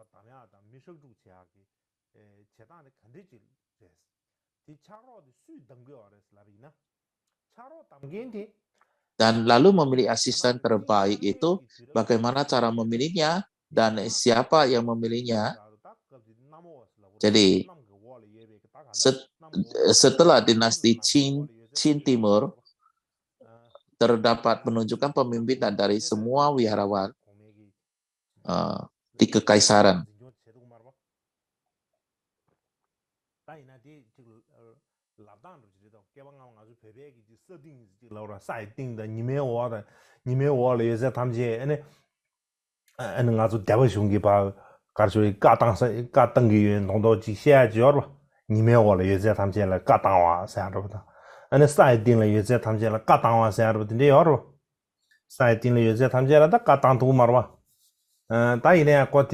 Jadi kadang-kadang ini disebut istilah di atas atau di bawah langit. Jadi artinya adalah orang yang mengatur semua yang hidup di bawah langit. Jadi itu pemimpin sangha disebut Shenceng, pemimpin sangha. Lalu juga belakangan juga mereka juga ada disebut sebagai pemimpin sangha, pemimpin pertapa, dan sebagainya. Jadi bagaimanapun juga, para asisten penerjemah ini adalah mereka yang memilih.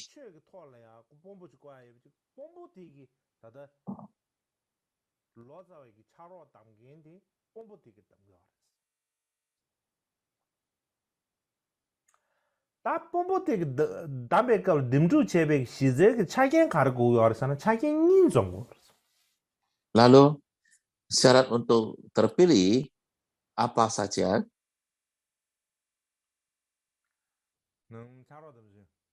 gindu gi zoe dang ge yes zai cha gen nen an nang jue de ru lu gi xian yin zum ye ge sa de 아 자견이 요거 자견이 데 가르사나 찍디 난데 리베게 코라 시자 표준 소비에 되지 코라 Terdapat dua bagian. Yang pertama adalah pengetahuan agama Buddha harus dimiliki. Bagian kedua adalah juga pendidikan Konghucu juga harus dikuasai atau memiliki pengetahuannya. Jadi, dengan kata lain,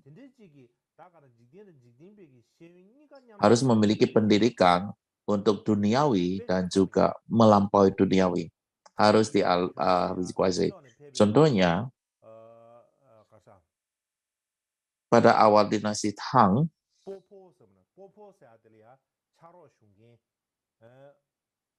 seorang suci bernama Popo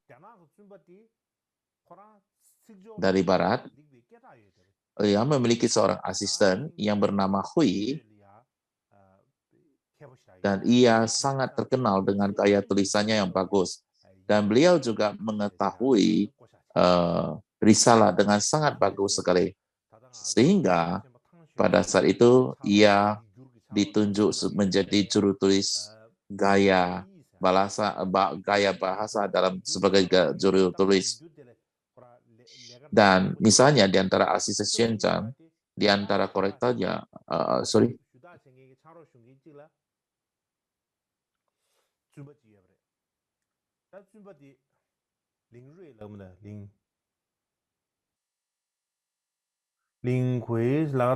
jadi di sini ada seorang yang bernama Ling Run.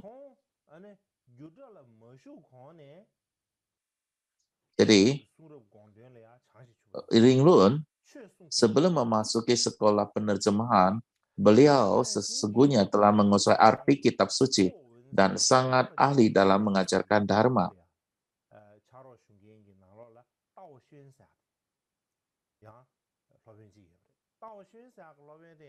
Dan kemudian asisten lain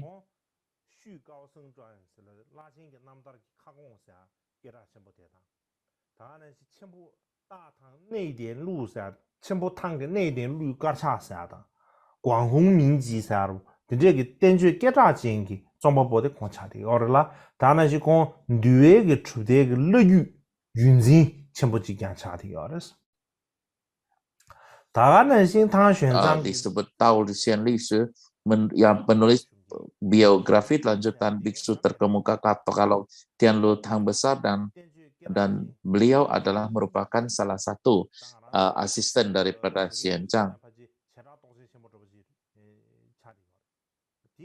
Dan kemudian pembantu ahli tata bahasa adalah Xuan Yin. Beliau penulis Kamut Yicie Ying Yi. Jadi beliau tata bahasa Cina dan bahasa kuno benar-benar sangat luar biasa sekali. Mungkin saja beliau adalah ahli tata bahasa dan bahasa kuno yang terkenal dalam sejarah Buddhis Tiongkok. Jadi Anda bisa melihat orang yang berada di dalam sekolah penerjemah, walaupun orangnya sedikit, tetapi mereka itu adalah orang-orang ahli dan juga merupakan guru besar di atas guru besar.